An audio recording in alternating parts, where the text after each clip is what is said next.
We are living in an artificially induced state of consciousness that resembles sleep. The poor and the underclass are growing. Racial justice and human rights are non-existent. We have been lulled into a trance. They have made us indifferent to ourselves, to others. We are focused only on our own gain. That is their primary method of survival. Keep us asleep, keep us selfish, keep us sedated. You're listening to Toward Anarchy on the Republic Broadcasting Network. Here's your host, Michael Storm.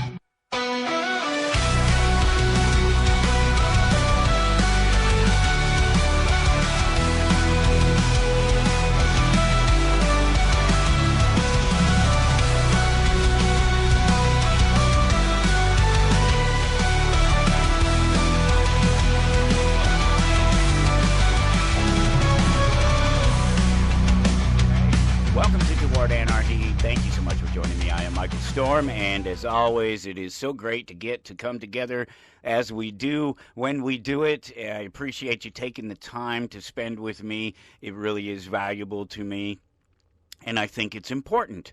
And there's a lot to talk about today.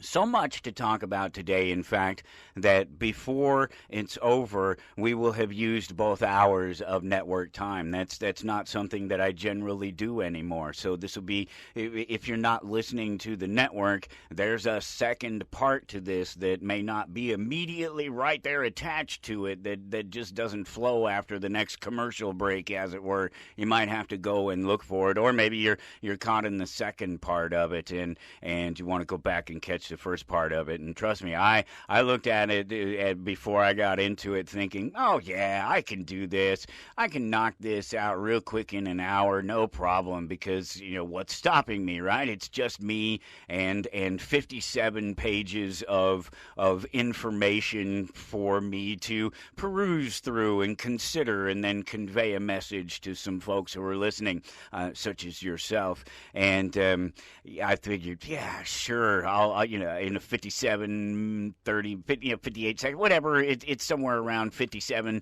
58 minutes in each of the hours based on the network timing, that I'd be able to knock it out and have 20 minutes to just chat about whatever I wanted to. No, not even the case, because there's a lot to consider in there, and I think it's an important conversation. And why would I limit it when I don't have to? That really is what it comes down to. So we'll jump right into the conversation. I'll tell you what the conversation is in just a second. Do me a favor real quick, though, wherever you're finding me at today, click that like button. Do it now. If you don't do it now, you won't do it later, because you'll be into the conversation. You'll be arguing with me. You'll be telling me I'm an idiot and that doesn't make any sense, and I'll be saying, well, it's not I didn't say it. Well, maybe I did say it. We'll get there.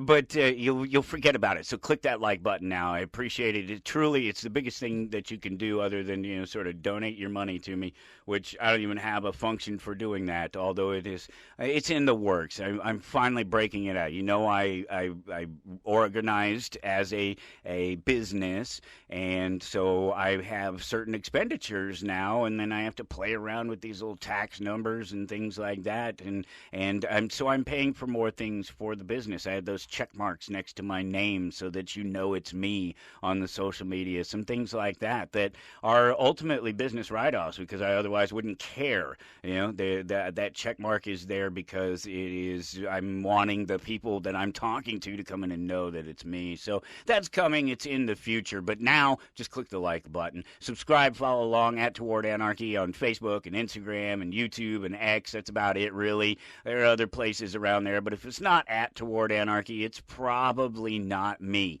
And of course, you can always visit towardanarchy.com. I'm always there. Everything I do is there. It goes up there, and it's the record.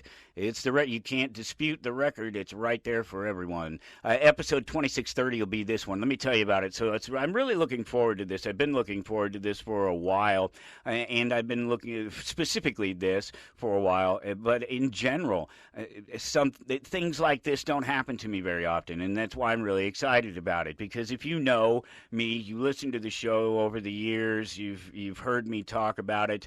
The reality reality is that I pride myself in the fact that my understanding of the world comes from experience and observation and a very little bit of spending time reading or finding out what other people think about the world. Conversationally, absolutely, but have I spent any time reading any of the great philosophers, the great anarchists? I don't even know if that's a thing. Proudhon, there's names out there, but I don't really know who these people are. I don't know necessarily when they existed in time or what their contribution to these things are. And it's true with my opinions. They're not opinions, they're facts. They're observable facts. That's the reason that I accept them as they are. Regarding economics and regarding the law, these things are observable facts, and they fit with a certain worldview that I've held long before I knew any of these people's names. These are views that I've held fundamentally since I was a teenager, very young, 12, 13 years old, right in those early formative years, understanding that I am who I am today, basically the same person that I was then, in my understanding of and how I deal with the world and the things that I enjoy in the world too. I never lost my vigor for youth and for learning, but I just chose to do it all in different ways. When it came to learning about life and about the things that happen in life, as opposed to read about them or the philosophies, learning the philosophies about them, I just went out and lived life. And I started at a really young age, and I cut myself from all the bonds of other people's opinions, from religion to social to political,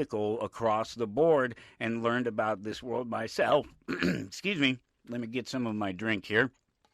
And of course, I pride myself in that, because you can't look at any of the things that I've said over the years, the opinions that I've had about our reality, and suggest that they are the opinions of somebody else, that I did not form these opinions myself.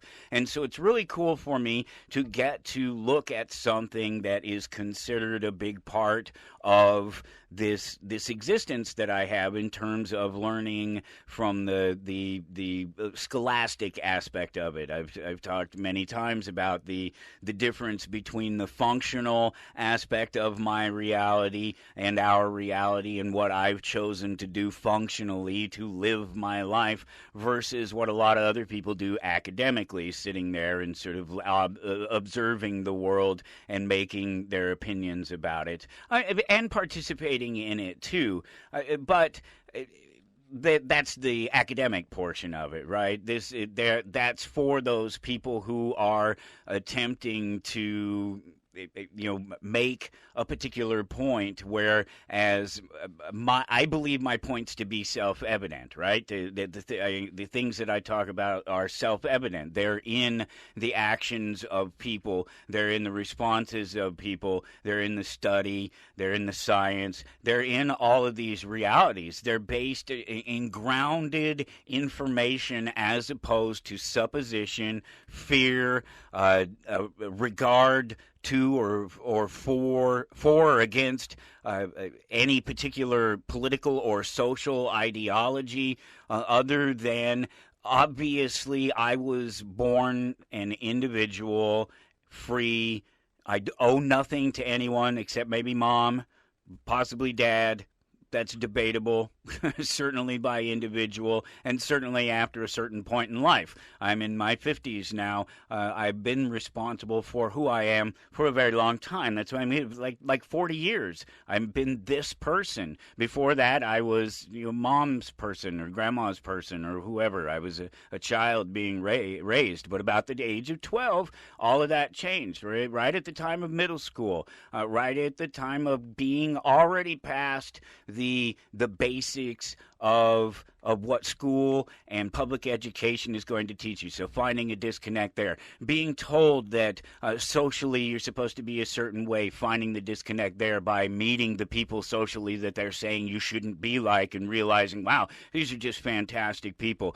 Participating in the pop culture that is demonized by one group or another, political, social, religious, what have you, and separating myself from those things. So coming back back full circle at the age of 53 to read something that everybody else would say would be core to my understanding, what I would need to have read it to have the understanding that I have about life, is kind of fun. So I read Anatomy of the State. I read it like 3 o'clock this morning and was making some notes on it. And that's Murray N Rothbard. I don't know who Murray N Rothbard is. I know the name. I'm not trying to convince you that I'm completely ignorant of any of this stuff. That's never been the case. I know who these people are, and relatively, and I know of a number of their various works and things because people often cite them, not because I've read them. I tried to read Crisis and Leviathan. It's Mises, and I picked up Man, the Economy, and State once, and I think that's Rothbard. That's his attempt to reduce human action to something a little bit more palatable for the average person. His attempt at Austrian economics for dummies, I guess, and Mises' human action. But see, the reason that I understand these things is very little influence, but in the very nature of what these things represent. Mises' human action is literally suggesting that economics is something, that economic transactions are something that we are always doing, that everything we do is an economic transaction in one form or another, that we are giving up some currency of our own, mostly time, that we don't know how much of it we have, for some return, some reward, some trinket, whatever it happens to be, and that these things are obvious, and that the only reason that these things generally work is through voluntary cooperation, and that as soon as you leave the area of voluntary cooperation, you get into the area of manipulation, and then you have to start wondering why and who it's for, cui bono, right? Who benefits? And so these things were all self-evident to me in the definition of praxeology. It's the study of human action. The study of human action, what? There's a lot of human actions. The study of human action in relation to the resolution of their wants and needs and their own limitation. This is the long, my own words. All this is my own words, unless there's one quote I'll get to here that kicks it all off. But this is all my presentation, and this is all about really understanding that these things are inherently, that these things are of value, and that they are truthful, and they represent what is observable fact about our world and the needs and wants of people and how they will resolve them and what tools they will use to resolve them depending on what tools are in their little toolkit. And that's just me. That's just being separated from everything, including my parents and my home. By the time I hit my early teens, by the time I was 14, I was out of the house. I had been on the streets, not living on the streets or anything. I never did that, but I played on the streets. I stayed on the streets. I was out there all day, all night. I ran with the people on the streets. I just didn't sleep there on the streets. I always went home. I had a home, a relatively stable home in that sense, until my mother got married right around, the time I turned 12, somewhere right around there, and then attention shifts and things. But already I'm on my own at this point anyway. I've already made my own decisions about the things that I'm going to participate in because I've seen them with my own eyes, and so I am who I am, and I understand these things innately, and so I've never argued with, and I've never had to go through and read necessarily any or all of these big texts and tomes about what economics is, what about the law, what the law is, what any of these major contributing factors to our society, the manipulations of them through force and coercion, and how they're built up and propped up, and it's obvious to me. I see it. I'm a puzzle-solving guy. It's interesting. If you follow along, you'll know that we take care of my wife's aging father, and he is almost 80 years old now at this point, basically, and he's not great. He has sundowners in a massive way, and we're doing all the things that you can, clocks and things like that, and sort of talk downs and reassurances, and trying to keep him on a schedule and do all these things. And so there's this thing that we're sort of coming along and learning, and it's dropping all of these different realities about life into our lap, and how we deal with them and how we accept them from one minute to the next, and how you just have to accept certain realities, and it's interesting with the old guy how he's just sort of slipping away a little bit, and he's not always able to grasp the conversation, and how he puts together he sees the world in such a different way that I have to interpret things, or we have to try to figure out what it is that he's trying to say. And there are so many examples of this, but there's a interesting one that just happened just the other day. So it's been really wet and it's been really hot here, and so it's kind of tough to get to the yard. And he's always been one of these guys that, the yard has to be clipped and it has to be trimmed, and so I've been out there when I can, dealing with the overgrown yard and the trees and the bushes from the back alley and things that aren't ours, really. The yard itself, other than the grass not being mowed recently, is fine. We keep our stuff. It's the stuff that's coming over the fence and into our space, and I cut some pieces, and one big piece didn't come down, and so I hadn't had a chance to cut it all up and get it lined up and sort of out of the yard and out of his view, because he goes out and sits on the back porch and smokes cigars, and his day consists of I don't know who the lady is, but there's a sort of TikTok famous or Reels famous, YouTube famous person who's has dealt with these older patients, and she talks about, I don't know if it's original or her or whatever, but she talks about how they get up in the morning and they have these spoons. They have a number of spoons, and really it's just energy. It's a way to account for what they can get through the day. And so they say you have 7 spoons. Well, getting up and getting dressed, there's 1 spoon out the door. Getting into the bathroom and taking care of those things, there's another spoon. Breakfast is another spoon. So by the time you're getting around to midday, you're kind of out of spoons, especially if you go have a cigar, if you make a drink, you do any of these other things. You get a phone call, or a bunch of scammers trying to call and repeatedly calling the phone over and over again, something that breaks your concentration, can't get logged into your bank account. It costs a spoon, and you run out of spoons, and so you're out of these things by the end of the day. And it's as good a representation, it's as good a way as any to speak about the expenditure of energy. But it's just funny, the solving the puzzles is what I'm getting at, and how I'm able to come to the conclusions that I do because of problem solving, puzzle solving, being able to put pieces together. And so there's this new tree branch in the back of the yard, and at the same time this happened, we had a little bit of a flooding incident here in the basement, and we have a path, these rubber mats. They're like workout mats, basically, and they make a path through the sort of the concrete part into the space where we're at, where it's all carpeted and nice, and the TV is, and the computer and all that stuff, into our living space. It's through the storage space, whatever. The whole thing used to be finished at one point, but at any rate, some water had made it in through there, and we had to get that cleaned up, and it made it far enough that it made it a little bit under our mats. And so it's just sort of the nature of the dirty water coming across the floor, that sort of thing, coming in through the outside and across the floor, and just people walking across these mats all the time just made them kind of dirty, kind of almost a muddy mess. And so I picked all the mats up, and they're these individual little squares, little 2-foot by 2-foot squares that you piece together like a puzzle, right? And so I take them and I just throw them out in the rain, because it's raining at the time. I just throw them out in the rain on the deck. We have a big open wooden deck that a above ground pool used to reside on. And so there's all this open space.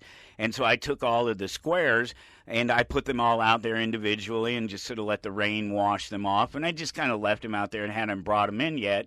And we're listening to him tell us a story. Well, my wife is. She's talking to him. He's sitting out on the back porch, and he points out the tree branch over there, the new branch that fell, that should have fallen before, but finally fell because of the storm.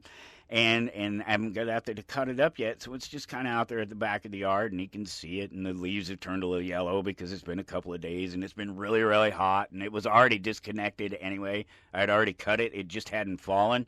And he sees it out there, and he says something about, yeah, you see the tree out there. It was pretty crazy. I was just watching it, and these squares started to come out of it, and I don't know what it was, but it just started spitting out these squares. And my wife didn't think anything of it, and she came and told me and said something about it, and I said, well, it's him. Right, he always wants the article. He wants the stuff done, but he can't reconcile that because of his inability to go do it himself. For one thing, he has all day to think about it. He's out of spoons. All of these things contributing to what he's seeing back there is a branch that fell down, and then all of a sudden there's these weird squares over here that he has no idea where they came from. He doesn't even know what they are. No clue. His brain has no concept of what they are because he's probably never even seen one before. And even if he had, it was so long ago and in his brain and in his aging that he couldn't, it would take something to drag it out of him, pointing it out and clarifying the situation. But she's telling me about this later, and I immediately think of it. Well, he's thinking that crazy tree out there that needs to go away, that branch, it's one little branch really, that just needs to go away. It shouldn't be there. The yard should be clean. That branch shouldn't be there. And all of a sudden, these squares are over here because they have to be related. And it's just me. It's sort of solving it. And that's only one example of many that we've come across as he's gone. He's continued to his memory and everything has continued to degrade. And the Sundowners is taking more effect, and you start getting into the questions of dementia and things like that. So at any rate, all right, that was just a really fun, long way to tell you about the fact that I just kind of put pieces together, and it's really not that complicated as long as you're looking at the pieces and you're reviewing them for how they fit with the other pieces, and that's all I've ever done on any of this. So I didn't know who Murray Rothbard was. I've never read Anatomy of the State. I did know that with the assumptions, I'll lay it out for you, the assumptions going in. I know that he's an economist. I know that he's an Austrian school economist. I know that he has direct ties to Mises himself, Ludwig von Mises, the father of the Austrian school.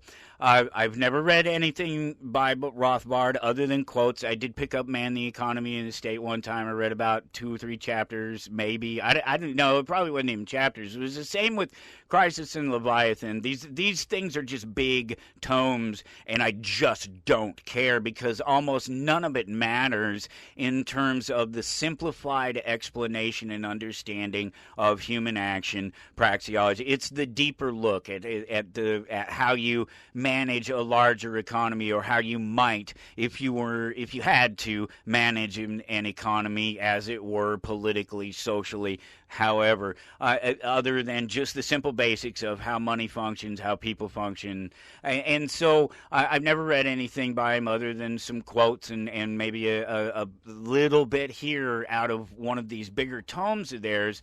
And I legitimately tried. This was in my early 20s.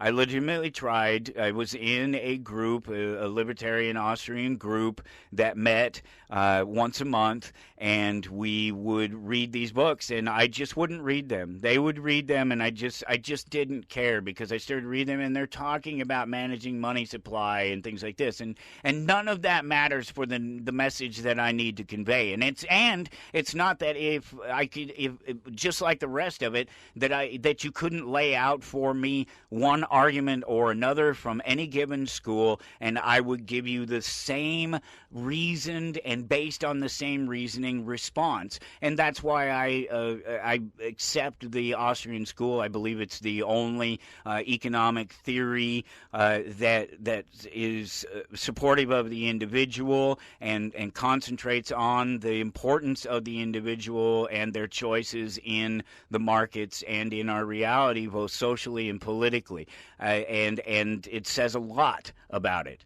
There's no question about it, but I haven't read that much about it. I just get it from the idea of piecing the puzzle together and the obvious truth of human action versus what is obviously the difference between currency and money and all these. So it's really just a simple puzzle to put together if you want to take the time to do it.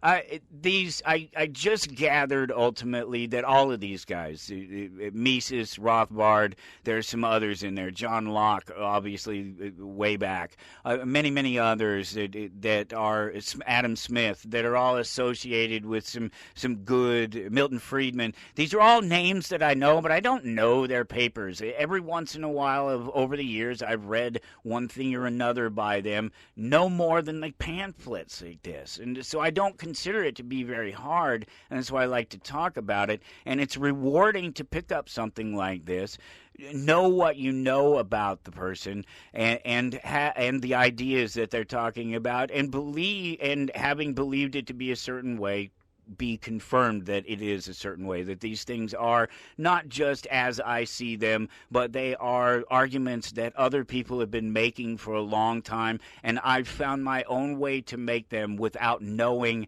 how they made their arguments.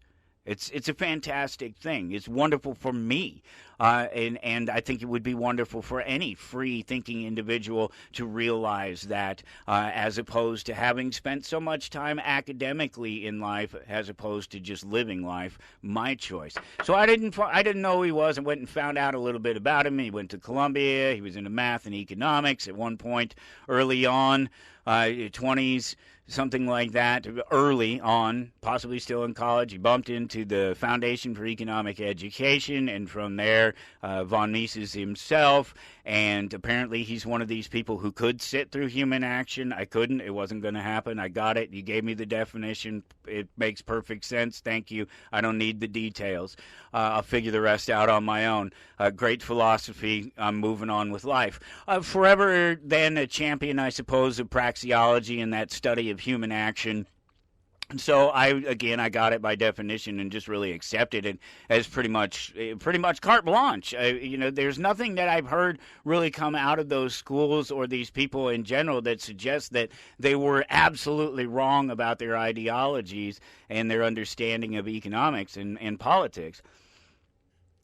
Certainly not by my own estimation, and certainly not by the proof in reading this. I went in with some assumptions, and those were them.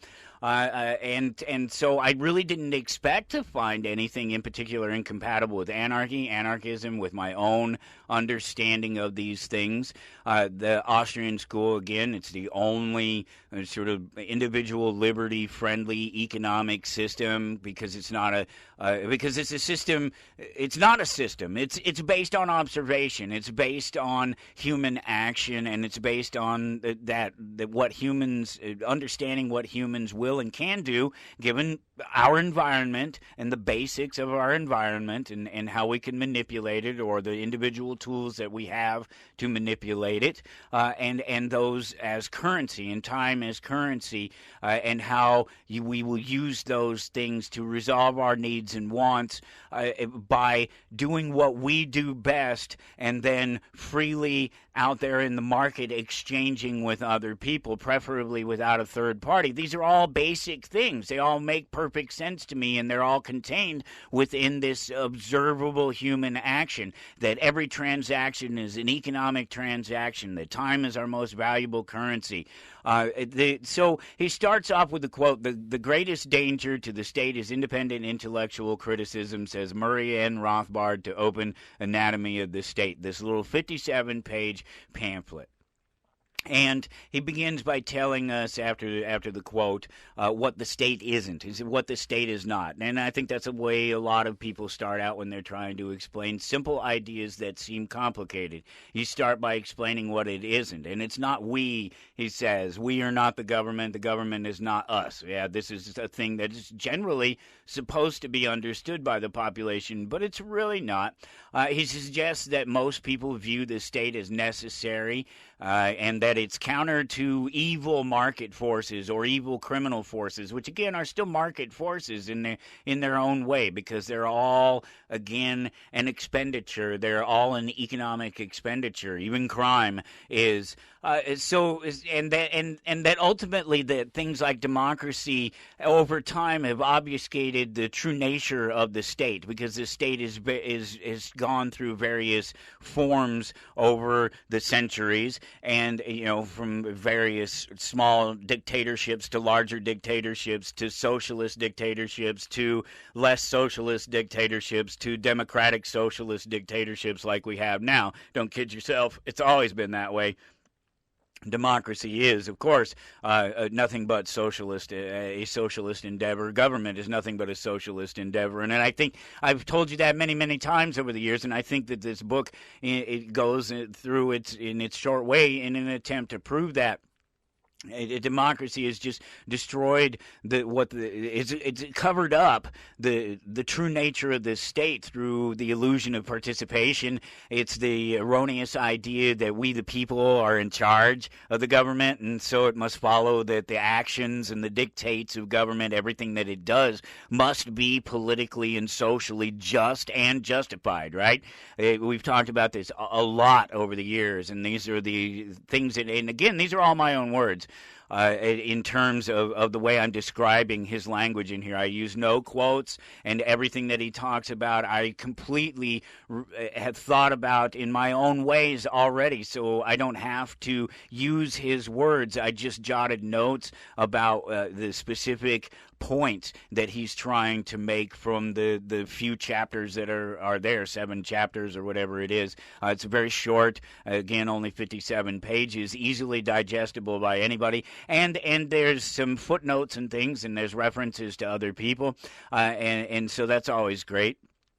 He gets in there and he talks about how the state is an organization of a small group of people that use the monopoly on force and violence under law, right? In their particular territory, in their jurisdiction, they use the force of law to ultimately rob the population that's under their territory and under their control to fund it and themselves, the political, those who benefit from those who are in the political class, who benefit directly from the redistribution of wealth ultimately. And he talks briefly about then the nature of individual wealth and how it's created and best exchanged voluntarily with other people, and that doing so is how we ultimately avoid conflict through that mutually beneficial exchanges, and that what we seek through the law, what we sought through the law, is to resolve those disputes so that we don't have to constantly battle with our neighbors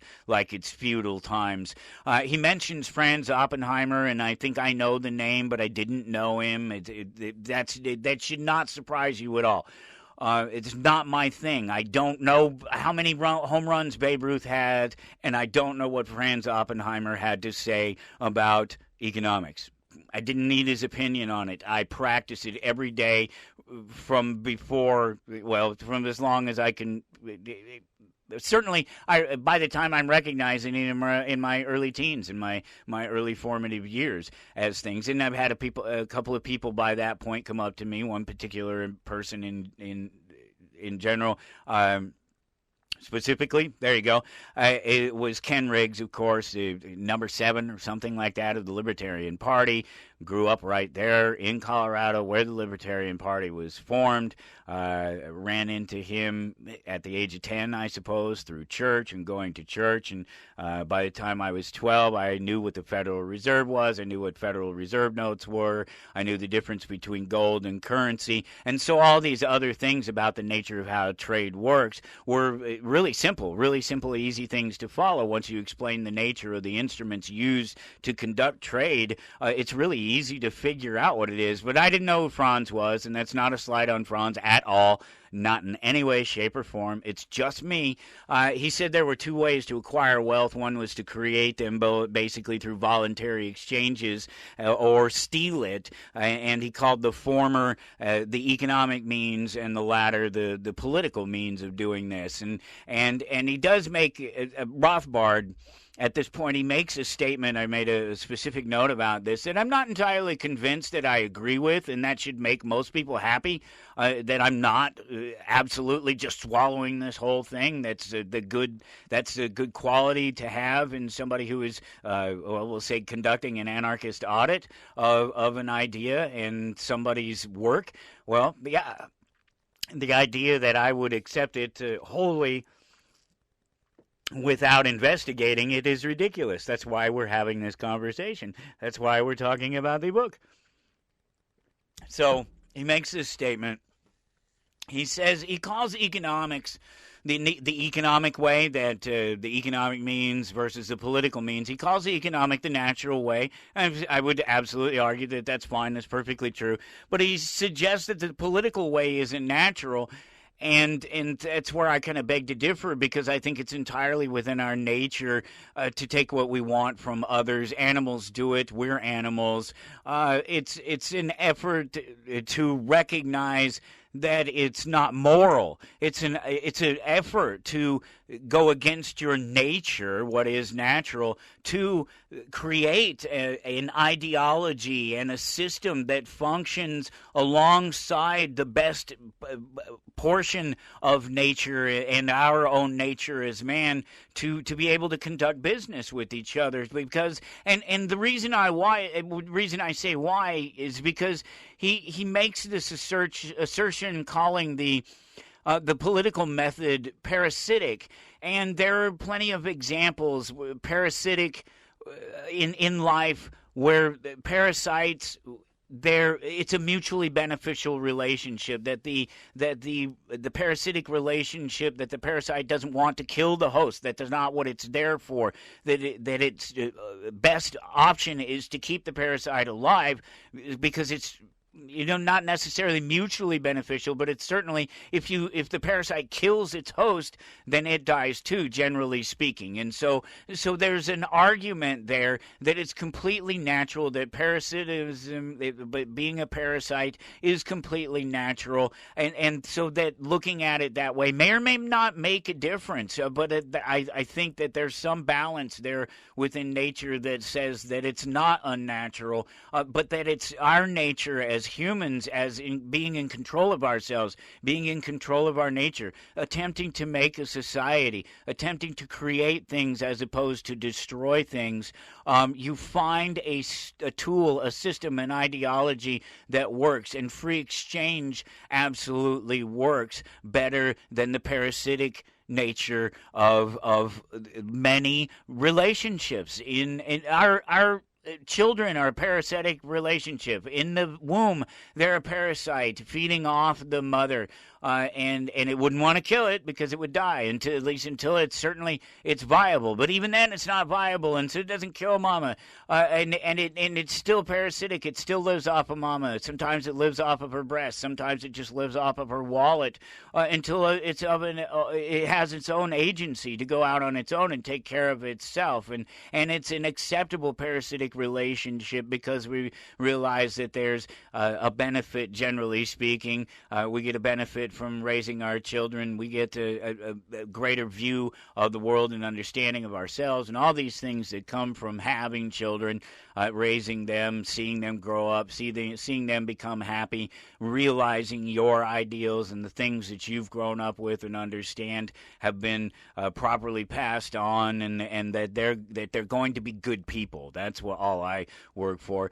So the parasitic is natural, but the moral distinction, I think, is what's more important. That's what separates the men and women who want to build, and everything in between, who want to build a society as opposed to those who want to try to thrive off it and shape it, the politics, the political class, those guys. I don't argue with him at all on the damage the political method, the parasitic method can do to the host. I'm just saying that it's probably just as natural. And so that brings me back to the nature of the state to answer the question of what the state is, right? Obviously, that's where he's headed. It must be the next chapter, and it is. What the state is, and he goes to a couple of people and he uses some of his own language, and this is my own language here.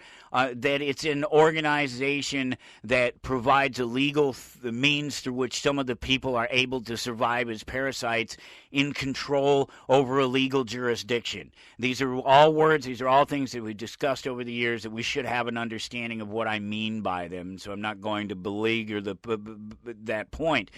Nothing I haven't said before, truly. Absolutely nothing I haven't said before. In fact, I think I summed it up in a lot less words every time I've talked about it than were even used in the sort of 57-page pamphlet there. I always am trying to consider how to simplify my language. That's the whole point of it. I don't need action. I don't need human action. I don't need that entire tome to explain to someone what's moral and right and what's different about control versus voluntary existence. It's obvious. It's self-evident.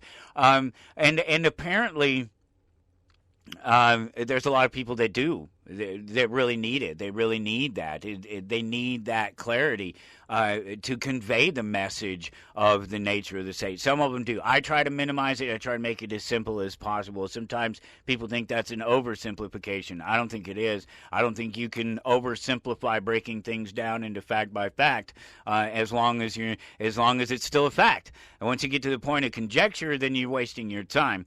And speaking of the wasting time, Candace Owens and Andrew Wilson, they did it earlier today. They had the conversation. I watched a little bit of it. It's been a fun exchange. I'm not a huge fan of either. I know of them. Again, haven't spent a lot of time listening to either of them, so can't call myself a fan. I've heard a comment here, a thing there by them that lends me to believe that sometimes they're right about the important things, the individual and the economics of things, and the attempts at control by whoever and whomever. So apparently then there's this social contract thing that goes way back because he mentions it. It comes up. It's quoted. It's used there. And he says that the state has never been created by a social contract, only by legal plunder through theft. And obviously that's something that we talk about all the time. People argue that America, that democracy that ended that, but then that's the Constitution. These are these conversations that you and I have had even a little bit here recently in talking about the fact that the Constitution is a contract. Well, it's not. It's clearly not a contract. We know it's not. We've broken down what a contract is. You don't even have to break down what a contract is to look at the Constitution and know that it's not a contract, because it doesn't confer anything to anyone. It doesn't transfer ownership of an idea. It doesn't involve more than one party. All the people who signed the Constitution, signed off on the Constitution, they were all on the same side of the argument. Do you get that? Do you not understand that? So it can't be a contract. A contract is a multiple party document. There's not even two parties, if you will, involved in the creation of the Constitution. It's not a contract in any way, shape, or form. We know that. And you know also my explanation of America's founding as a corporate action allowed by the Crown, allowed by Britain, that the Constitution is literally the Articles of Incorporation. It's the exact same thing. Some friends would get together. They're all on the same side of the argument, even though they're writing a Constitution that it sort of delineates their separation from the rules that they're setting up and each other's differences. They're agreeing to this certain subset of things to work under. Everything else outside of that is up for grabs and up for debate. And then, of course, they have to come along and they attached on the thing about the people. They set up their corporation, and then they said, oh, well, within the corporation's boundaries, within America's boundaries and its jurisdiction and its legal jurisdiction, its corporate jurisdiction, you will have these rights. and they will be supposedly protected by the state. We understand this already. And so that truly this is what gets to the point where everyone realizes that all that needs to happen is that a bandit, some group of bandits, thieves, marauders, whatever they are, hold the territory long enough to establish themselves as the ruling class, as a king or whatever, and then legalize their plunder. It becomes normalized. It's accepted. It's accepted as a necessary evil. That's one of the things he goes on about early in it, is how people just accept that government is what it is, and that they assume that it must be necessary, and that because we participate, that it's okay what government does, generally speaking. And I really love how he talks about how the state maintains power through the apparent majority consensus that we're all involved in this thing, because and how the state doesn't require active participation or your acceptance. At most, just an ambivalence that allows it to continue. I've likened it to going to a football game or watching a football game. They don't really care if you, in particular, show up at the stands and in the stands and buy a ticket and root, just as long as somebody does, as long as it's the thing that people are willing to do. You don't have to do it. You don't have to accept it, as long as enough of the people to legitimize what they're doing, to pay for what they're doing without it becoming a revolt, ultimately. It's very similar. They don't need you there, particularly all the people out there that don't contribute directly to the dollars that go to the NFL. You don't necessarily buy the jerseys. That's me. I don't necessarily buy the jerseys. I watch some of the games every once in a while, but I don't have the hats. I don't buy the gear. These are not things that I participate in at all. And there are many people out there that don't, and they'll never get those extra dollars from me.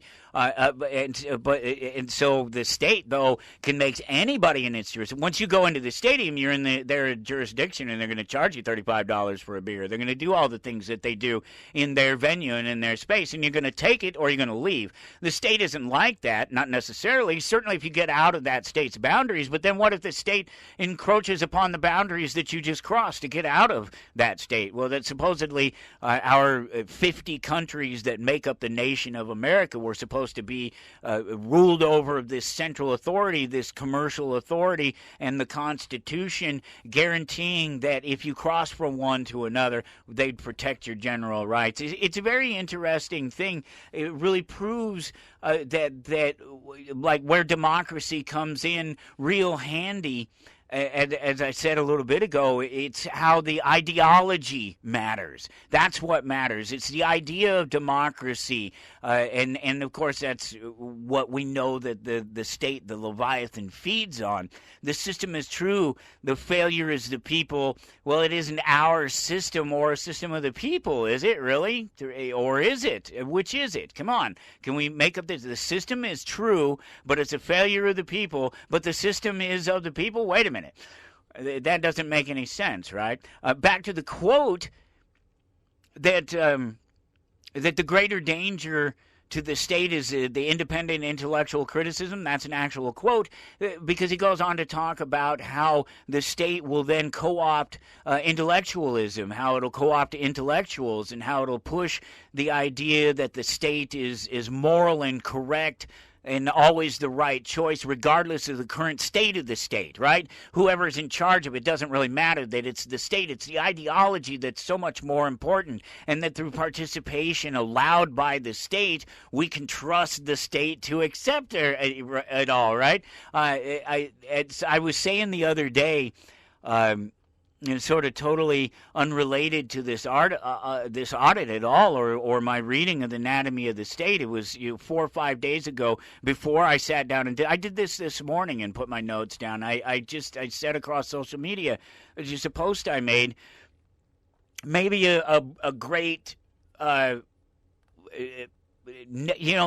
the greatest statement ever made about anything, but certainly expressing these ideas with them already in my head, and I just said how most people, they seem to have a problem with political authority, but only when they disagree with the particular person or the party. And so the abuses of people, of right, of the system itself, of its own rules, they're attributed to the individual action or party politics, and the majority of people seem to fail to realize that the system is the actual problem, that it's the problem, not those actors within the system, that if the system wasn't what it was, that those actors couldn't have acted the way they did within the system to do what they did.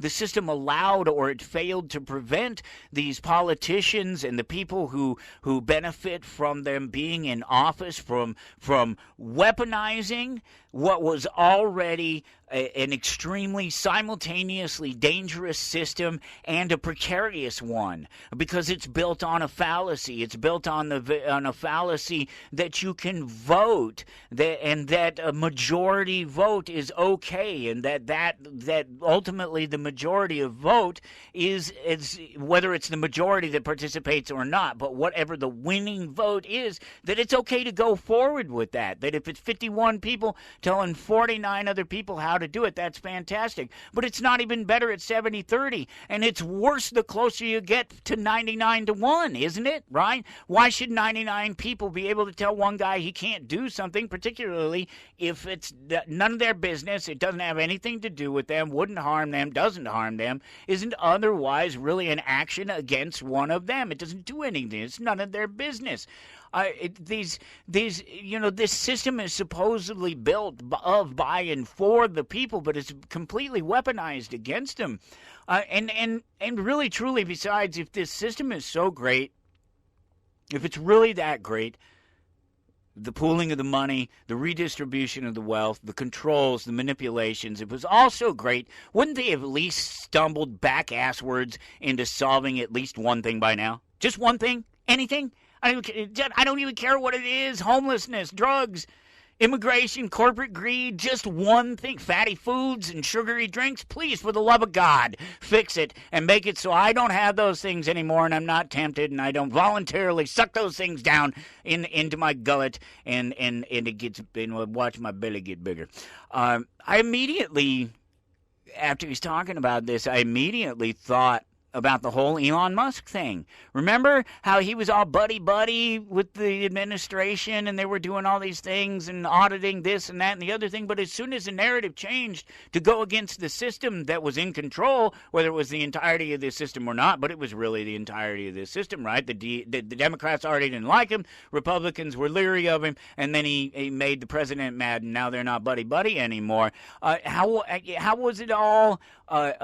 that's that support, right, for, or the manipulation of the intellectuals. He and all of his people were supported. The intellectuals he represented, until the point that they didn't go along with it anymore, right? The whims of the current controllers of the state. He said he didn't buy it anymore, and so they bounced him out. He was given money and protection and favor, and it was all good until he didn't go along with what the controllers of the current state, the state of the state, and their agenda. And remember before that how he was a darling of the left and is saving the planet and these things, and he's a technological advancer, and he's going to make all this greatness. And then when he became MAGA, it switched, and they started hating him. And then now the MAGAs hated him, and now he's buddy-buddy again. Apparently they repaired their relationship, and they're all buddy-buddy again. Of course, they benefit each other. Cui bono, who benefits? They benefit, and we don't. We don't matter. It does not matter if we participate. It does not matter if you participate. It does not matter if I participate. It doesn't matter how many of us participate. They're going to continue to do the things that they want to do, and they haven't solved a thing. They haven't fixed a single thing. But that right there, I think the whole Elon thing is a really great example of exactly what he's talking about. That at that point in the book, how the intellectuals are captured and how they benefit from it and how they'll go along with the party, and it's all fine and dandy. It's all fine and dandy until somebody says, no, that's not the way we do things around here. You either get in line or you get out, and that kind of happened. At this point, Rothbard gives us some more examples of the want of authoritarian controls and dictates for the purpose of sort of Orwellian type alterations of history for the benefit of democracy. It's a really interesting thing that I think you could follow down a whole other path, but just talking about how the state retains power and the various things that it goes through to retain power and the methods that it uses, and one of those key methods to retain power is to demonize and denigrate other states or theories of coexistence, anarchism or socialism while being socialist. That's one of the great ones. Communist while being communist, realizing that the end of socialism is communism and that socialism would have to steal all of the capital from capitalism, take all of that wealth and use it for itself to institute its communist theory. I've never read Marx, but that's the basics of it, right? That's exactly what they're talking about. That's what they want to do. That's what they believe that socialism leads to, is their completely supposedly community state, because it's in the word communism, but it's not. It's centralized. It's total centralized control over the political and economic and social,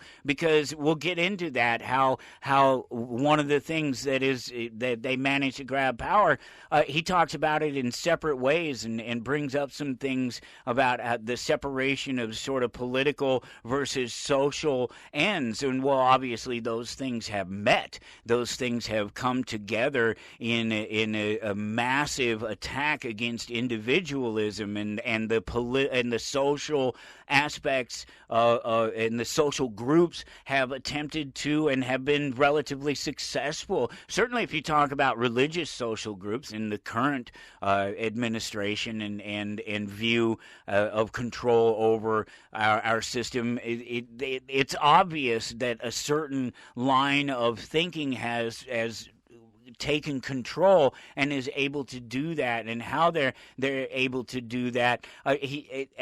So this isn't that long ago necessarily, in terms of our reality and our understanding of the way these things work, both economics and government, but far enough back that there's not these couple of perfect examples in our own time. That basically, he's sitting here telling you that we're going to be where we are today if we don't do something different economically, socially, politically. And yeah, here we are. And people like myself, 20 plus years, almost 30 years now, I guess, under my belt of openly talking about these things in a public forum, on my platform, across radio, everywhere that I could be heard, obviously across the internet and across the wonderful Republic Broadcasting Network, who you should support. You should go to Republic Broadcasting Network, republicbroadcasting.org. That's the home of Republic Broadcasting Network. You'll see the new website. It's looking really good as they're right in the middle of changes. Some things will look a little weird,